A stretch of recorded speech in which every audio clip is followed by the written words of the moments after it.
Hello everyone. आज का यह वीडियो आपके मॉक टेस्ट के लिए और फाइनल एग्ज़ाम के लिए बहुत ही इम्पॉर्टेंट है। इस वीडियो में हम ये बताएंगे कि अगर एग्ज़ाम के दौरान नेटवर्क की वजह से आपका एग्ज़ाम कैंसिल हो जाता है तो आपको क्या करना चाहिए, और फिर आपको ये भी बताएंगे कि क्या प्रॉक्टर जो है पूरे रूम के चारों तरफ देखेगा या सिर्फ आपके फेस को देखेगा। इस वीडियो में इस बारे में भी बात करेंगे कि आपको मॉक टेस्ट कितनी बार देना है।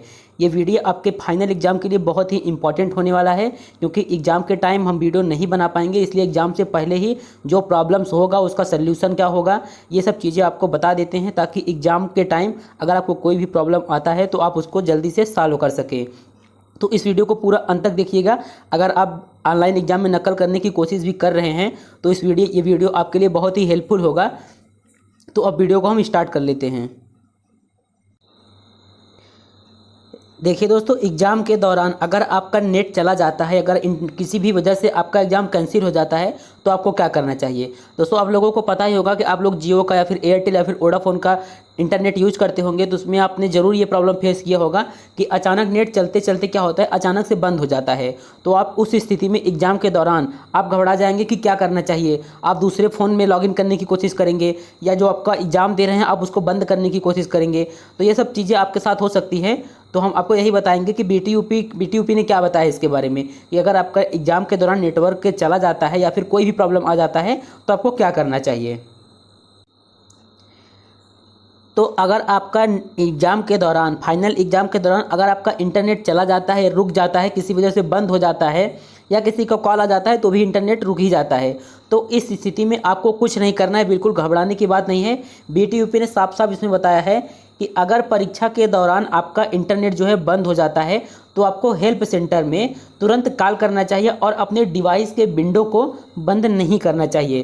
देखिए, इसका मतलब क्या है कि जैसे आप परीक्षा दे रहे हैं तो अगर आपका इंटरनेट चला जाता है तो आप अगर फ़ोन से एग्ज़ाम दे रहे हैं या फिर अपने लैपटॉप से एग्ज़ाम दे रहे हैं तो आपको उसमें कोई छेड़खानी वगैरह नहीं करनी है। आप घबरा के क्या करेंगे, बैक करने लगेंगे या फिर क्या करेंगे, दूसरे फ़ोन में लॉगिन करने लगेंगे या फिर स्विच ऑफ करने लगेंगे, फ़ोन के फिर से ऑन करें। तो ऐसा कुछ आपको नहीं करना है, या फिर ऑफलाइन वगैरह ये सब भी कुछ नहीं करना है। सीधी सी बात है कि जैसे भी आपका एग्ज़ाम, मतलब कि आपकी स्क्रीन पर जो भी दिख रहा है वैसे उसको छोड़ देना है, या फिर लैपटॉप पर जो भी आपके सामने विंडो ओपन हुआ है उसको छोड़ देना है। किसी दूसरे फ़ोन से तुरंत हेल्प सेंटर, जो हेल्प सेंटर का नंबर बीटीयूपी ने जारी किया है उसको नोट कर लें या फिर याद कर लें। तुरंत आपको उस पर कॉल करना है और बताना है कि ऐसा ऐसा प्रॉब्लम है। तो जब आप उस पर कॉल करेंगे तो आपको सल्यूशन बता दिया जाएगा। और ध्यान से सुनिए, आप लोगों को जैसे कि इंटरनेट बंद हो जाता है तो आपको बैक वगैरह भी नहीं करना है। अब आप घबरा के बैक करने लगेंगे, स्विच ऑफ करने लगेंगे, तो ये सब नहीं करना है। और न ही दूसरे फ़ोन में, अनदर फ़ोन में आप दूसरे फ़ोन में भी लॉगिन करने की कोशिश मत कीजिएगा। सिर्फ आपको क्या करना है, हेल्पलाइन सेंटर, जो हेल्प सेंटर पर दिया गया है नंबर, उसी पर आपको कॉल करना है। देखिए, ऐसा नहीं है कि अगर किसी वजह से आपका एग्ज़ाम मान लीजिए छूट जाता है, कोई भी रीज़न हो सकता है एग्ज़ाम छूटने का, इंटरनेट ना हो, आपका मोबाइल चार्ज ना हो, कोई भी रीज़न हो सकता है, आपका एग्ज़ाम छूट जाता है, तो ऐसा नहीं है कि आपको फेल कर दिया जाएगा या फिर उसमें बैक लग जाएगा। ऐसा नहीं है, बीटीयूपी ने साफ साफ बता दिया है अगर आपका एग्ज़ाम वगैरह किसी भी रीज़न से छूट जाता है तो आपको सबसे पहले हेल्पलाइन नंबर पर कॉल करना होगा और अपने कॉलेज को पूरा रीज़न बताना होगा। तो अगले सेमेस्टर में जब आपका एग्ज़ाम होगा तो आपको ऑफलाइन एग्ज़ाम देने दिया जाएगा, आपको फेल नहीं किया जाएगा या फिर आपका बैक वगैरह नहीं लगेगा, क्योंकि ये ऑनलाइन एग्ज़ाम है। अगर हर दिन एग्ज़ाम होता है, लगभग 100 से 200 स्टूडेंट का एग्ज़ाम हर दिन लगभग छूटेगा, क्योंकि कोई ना कोई दिक्कत आ ही जाएगा। तो इस स्थिति में परेशान होने वाली कोई बात नहीं है। अब आप लोगों का एक और डाउट है, जैसे मान लीजिए कि हम एग्ज़ाम दे रहे हैं, ठीक है, जैसे मान लीजिए आप लोगों के सामने ये मान लीजिए फ़ोन है, आप लोग एग्ज़ाम दे रहे हैं, आपके सामने ये विंडो खुला है। अचानक से क्या होता है, किसी फ़ोन में या लैपटॉप में अचानक से पूरा, मतलब कि सब कुछ रीस्टार्ट हो जाता है। आपने मॉक टेस्ट देते समय ये प्रॉब्लम जरूर फेस किया होगा। जैसे किसी ऑप्शन पर क्लिक करते हैं, अचानक से पूरा ब्राउज़र ही बैक हो जाता है। तो अगर ब्राउज़र बैक हो जाता है तो आप अब फिर से लॉगिन करके एग्ज़ाम दे पाएंगे कि नहीं दे पाएंगे। इसके लिए भी बीटीयूपी ने साफ साफ बताया है कि अगर किसी कारण से आपका ब्राउज़र अचानक से बैक हो जाता है तो आप फिर से लॉगिन कर सकते हैं। करने मतलब एग्ज़ाम के दौरान आप फिर से लॉगिन करेंगे तो लॉगिन हो जाएगा, लेकिन आपको दिक्कत क्या होगा, प्रॉक्टर को सफाई देना पड़ेगा, क्योंकि प्रॉक्टर के सामने जब आपका पूरा ब्राउज़र बैक हो जाएगा तो प्रॉक्टर के सामने उसके जो आपका कैमरा होगा, प्रॉक्टर कुछ देख ही नहीं पाएगा। तो आपको जब आप लॉगिन करेंगे तो आपको प्रॉक्टर जो होगा, प्रॉक्टर को आपको सफाई देना पड़ेगा, उसको रीज़न बताना होगा, तो फिर से जाकर आप एग्ज़ाम दे पाएंगे। अब आपके मन में ये प्रश्न होगा कि अगर एक बार बैक हो जाता है या किसी रीज़न से बंद हो जाता है तो क्या एग्ज़ाम वहीं से स्टार्ट होगा या फिर बिल्कुल शुरू से होगा। तो तो इसके लिए भी BTUP ने साफ साफ बता दिया है। देखिए क्या बताया है, देखिए यहाँ पर आप ध्यान से देखिए, यहाँ पर देखिए लिखा है, ये देखिए यहाँ पर लिखा है कि please contact your helpline in case of internet power failure. मतलब कि अगर आपका लैपटॉप वगैरह भी नहीं चार्ज, जैसे किसी किसी का लैपटॉप होता है 1.5 घंटे तक नहीं चल पाएगा, पहले ही बंद हो जाएगा, तो उनको पता नहीं होगा कि 1.5 घंटे चलेगा या नहीं, एग्जाम देने बैठ जाएंगे, उसके बाद बीच में बंद हो जाएगा। अगर ऐसी स्थिति आती है तो आपको सबसे पहले आपका अगर एग्जाम वगैरह रुक जाता है या मतलब कि इंटरनेट चला जाता है, बिजली ख़राब हो जाता है, कोई भी दिक्कत आ जाता है, तो सबसे पहले आपको हेल्पलाइन नंबर पर कॉल करना है। और उसके बाद जब आपका मतलब कि सब कुछ सही हो जाए तो आप अगेन लॉगिन कर सकते हैं। और जब आप अगेन लॉगिन करेंगे तो आपकी परीक्षा वहीं से प्रारंभ होगी जहां से आपने छोड़ा था। ठीक है, तो ऐसे डरने वाली कोई बात नहीं है। तो आपका टेस्ट वहीं से जारी स्टार्ट होगा जहां से आपने उसे छोड़ा था। देखिए एक प्रॉब्लम आप लोगों को और आ सकता है।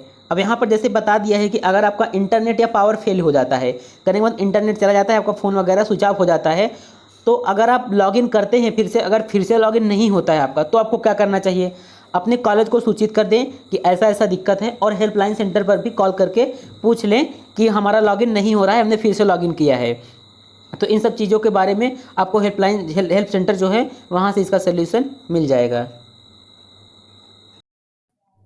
Philo Tutor app. It is India's most convenient app for tutor. You can earn up to 20,000 per month, spending only 4 hours per day, and connects classes 8 to 12 every hour. One of the most unique feature of Philo, you can follow your own schedule, teach student has free from anywhere, anytime. You can teach just topics you love.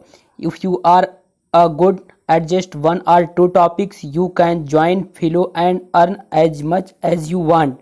You want to help student with connect doubts, sometimes exam preparation or homework help. Best platform to get chance to meet and with student ban India. And you can simply register with mobile number and get OTP one verified with PAN upload and simply work with Philo. Pay out easily, monthly payment and alternative, जितना पढ़ाओगे उतना कमाओगे। Earn more, learn more and link in video description, download now.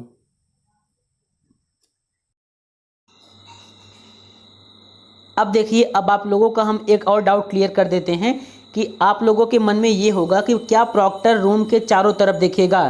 देखिए दिक्कत क्या है, अगर आप लैपटॉप से एग्ज़ाम दे रहे हैं, कहीं बैठ के आराम से एग्ज़ाम दे रहे हैं, अगर प्रॉक्टर कहता है कि अपना लैपटॉप अपना मतलब रूम के चारों ओर दिखाओ, तो आप लैपटॉप उठा के दिखाएंगे या फिर मोबाइल से दे रहे हैं तो मोबाइल उठा के चारों तरफ ले जाएंगे, ऐसा नहीं है। ठीक है, देखिए कोई दिक्कत वाली बात नहीं है। अगर आप नकल करना भी चाहते हैं तो नकल कर सकते हैं, लेकिन BTUP का जो गाइडलाइन है एग्ज़ाम के लिए उसको फॉलो करते हुए।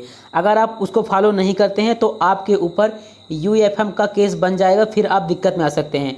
रूल को भी फॉलो करिए और नकल भी करिए, दोनों कर सकते हैं, ये पॉसिबल है, क्योंकि AKTU का एग्ज़ाम हो गया है और वहाँ से सब कुछ आपको पता ही होगा और हमको भी पता है कि कैसे करना है सब कुछ। ठीक है, तो आपको बता देते हैं प्रॉक्टर क्या पूरे रूम के चारों तरफ देखेगा या फिर आपका फेस देखेगा। देखिए जैसे कि मान लीजिए, आपको एग्जांपल समझाते हैं। जैसे कि मान लीजिए ये आपका क्या है, ठीक है, ये आपका मोबाइल फ़ोन है और यहाँ पर कैमरा है और यहाँ पर आप बैठकर क्या कर रहे हैं, यहाँ पर आप बैठकर एग्ज़ाम दे रहे हैं।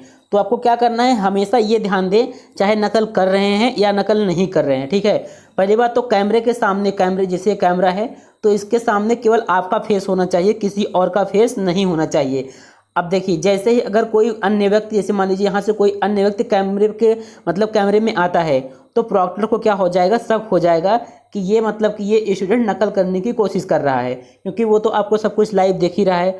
तो मतलब कि बहुत ही रेयर केस में अगर प्रॉक्टर को शक होता है तो आपको बोलेगा कि आप मतलब कि अपना रूम के चारों तरफ दिखाइए, तो आपको रूम के चारों तरफ दिखाना पड़ेगा।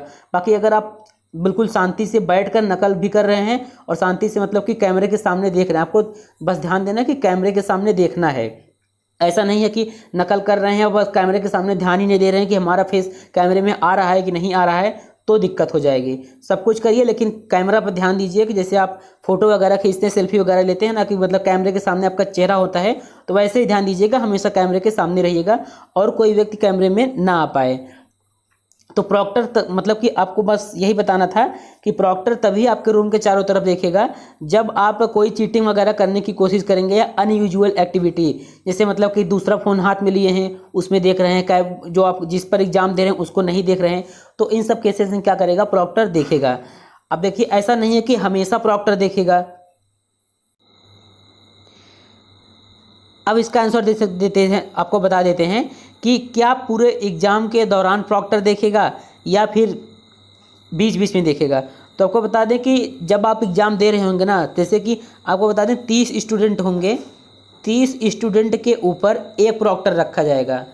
तो आप सोच सकते हैं एक प्रॉक्टर जो है 30 स्टूडेंट को नहीं देख सकता है। देख सकता है मतलब जैसे यहाँ पे आपको बता देते हैं, देखिए ऐसे कुछ रहेगा, जैसे यहाँ पे एक स्टूडेंट हो गया, 2 3 4 5 6, तो ऐसे प्रॉक्टर के सामने सबका क्या होगा, सबका मतलब फ़ोटो दिखाई देगा। और जब प्रॉक्टर क्या करेगा, जब प्रॉक्टर ऐसे मतलब कि जैसे मान लीजिए यहाँ पर मान लीजिए एक स्टूडेंट है, जब प्रॉक्टर इस पर क्लिक कर देगा तो मतलब उस स्टूडेंट को लाइव देख लेगा। तो जब प्रॉक्टर को लगेगा कि आप चीटिंग वगैरह कर रहे हैं तभी वो कहेगा कि आप रूम के चारों तरफ दिखाइए, कोई चीज़ तो नहीं है जिससे आप नकल कर रहे हैं, तो आपको दिखाना पड़ेगा। बाकी कोई स्टूडेंट ऐसा भी होगा कि अगर वो शांति से एग्ज़ाम दे रहा है तो मतलब पूरा एग्ज़ाम दे देगा, लेकिन प्रॉक्टर उसको एक बार भी नहीं कहेगा कि आप अपना कैमरा चारों तरफ घुमाइए रूम के चारों तरफ। ठीक है, तो डरने वाली कोई बात नहीं है, केवल रूल को फॉलो करना है। और अगर कोई दिक्कत होता है तो उसके लिए आपको गाइडलाइन तो बिल्कुल ध्यान से पढ़ के जाइए, क्योंकि एग्ज़ाम टाइम में आप बिल्कुल हड़बड़ा जाएंगे कि करना क्या है। ठीक है, इसलिए हम वीडियो बना के भी आपको बता दे रहे हैं ताकि आपको कोई दिक्कत ना हो। और देखिए एक ज़रूरी बात आप लोग ध्यान से सुन लीजिए कि आप जिस भी रूम में एग्ज़ाम देंगे, ठीक है, आप जिस भी रूम में एग्ज़ाम देंगे उसमें दीवार पर कोई पोस्टर वगैरह मत लगा देना, मतलब कोई भी पोस्टर मत लगाना, चाहे वो नकल के उद्देश्य से हो चाहे ना हो, पोस्टर वगैरह ना लगा हो। और कोई भी ऐसी चीज़ रूम में ना हो ताकि जैसे कि जब क्या होगा आप एग्ज़ाम देंगे, ठीक है, अब प्रॉक्टर क्या कहेगा कि प्रॉक्टर मतलब अगर चारों तरफ रूम के चारों तरफ देखता है, मतलब कोई मतलब पोस्टर लगा भी है आपके मतलब कि नकल के उद्देश्य से आपने नहीं लगाया है, लेकिन तब भी उसको शक होगा, बोलेगा उसको हटाओ, तो आप वहाँ से कैमरे के सामने से उठेंगे, फिर जाके मतलब कि जो पोस्टर लगे रहेगा उसको हटाएंगे। तो जैसे ही आप जहाँ पे कैमरा रहेगा, जैसे ही आप कैमरे के सामने से हटेंगे सिस्टम आपको तुरंत वार्निंग दे देगा।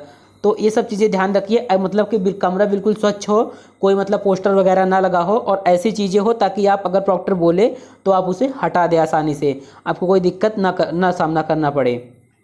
ठीक है, तो रूम में बिल्कुल साफ़ रूम में एग्ज़ाम देना, कोई पोस्टर वगैरह मतलब कि दीवार पर ना हो। ठीक है, तो यही सब चीज़ें थी आपके एग्ज़ाम के लिए। अब एक डाउट आप लोगों के मन में और है, बहुत से स्टूडेंट व्हाट्सएप पर पूछ रहे हैं, उसको बता देते हैं। हाँ, ये देखिए कि मॉक टेस्ट कितनी बार देना है। देखिए आप लोग जब मॉक टेस्ट दे रहे होंगे तो वहाँ पर दिया होगा 2 कि मतलब टेस्ट असाइन 2, तो आप लोग मॉक टेस्ट 2 बार दे सकते हैं और मॉक टेस्ट 2 बार 17 अगस्त तक। ठीक है, 17 अगस्त तक मॉक टेस्ट आप 2 बार भी दे सकते हैं। अब कई स्टूडेंट ये कह रहे हैं कि हमने मॉक टेस्ट दे दिया और हमको कोई वार्निंग ही नहीं मिला। तो आपको बता दें कि मॉक टेस्ट में पॉलिटेक्निक का जो मॉक टेस्ट हो रहा है उसमें कोई प्रॉक्टर है ही नहीं। तो आपको वार्निंग तभी मिलेगा जब आप अपना विंडो, जैसे कि यहाँ पर आप लैपटॉप में एग्जाम दे रहे हैं, एक विंडो से दूसरे विंडो में जा रहे हैं तो आपको वार्निंग मिलेगा। बाकी कैमरे के सामने चाहे 10 लोग लेके बैठ जाइए और मॉक टेस्ट दे दीजिए, और चाहे कैमरे के सामने आइए ही मत, मॉक टेस्ट दे दीजिए, कोई दिक्कत नहीं होगा। ठीक है, मॉक टेस्ट केवल ट्रायल के लिए बनाया गया है, ना कि रियल एग्जाम के लिए। रियल एग्जाम में प्रॉक्टर होगा तो आपको लाइव देखेगा, तो वो खुद से आपको क्या करेगा, वार्निंग वगैरह देगा। देखिए वार्निंग 2 प्रकार से मिलता है, एक होता है सिस्टम वार्निंग, एक होता है प्रॉक्टर की वार्निंग। तो सिस्टम वार्निंग तभी मिलेगा जब आप स्प्लिट स्क्रीन वगैरह या फिर कैमरे के सामने अगर मोबाइल फ़ोन लाते हैं, कैमरे से हट जाते हैं तो वार्निंग मिलेगा। और जो प्रॉक्टर होगा वो ये देखेगा कि आपके कैमरे पे मतलब कि आप 2 लोग साथ में एग्जाम दे रहे हो, ग्रुप में एग्जाम दे रहे हो, दीवार पर क्या है क्या नहीं, तो ये सब चीज़ें प्रॉक्टर का काम है वार्निंग देना। अब प्रॉक्टर के मन में है आपको वार्निंग दे भी सकता है और नहीं भी दे सकता है, क्योंकि आपने सुना होगा कि AKTU का एग्जाम हुआ, कुछ प्रॉक्टर थे वो बच्चों से पैसे भी ले लिए थे कि आप लोग कितना भी नकल करिए हम आपको वार्निंग देंगे ही नहीं। तो उम्मीद है आपको समझ में आ गया होगा, थोड़ा बहुत तो आपको जानकारी मिल गया होगा कि ऑनलाइन एग्जाम में अगर प्रॉब्लम्स आता है तो कैसे करना है, और जो लोग एग्जाम में नकल करने की सोच रहे हैं उनको भी थोड़ा आइडिया होगा कि क्या क्या चीज़ें नहीं करना है। तो अब हम मिलते हैं अगले वीडियो में।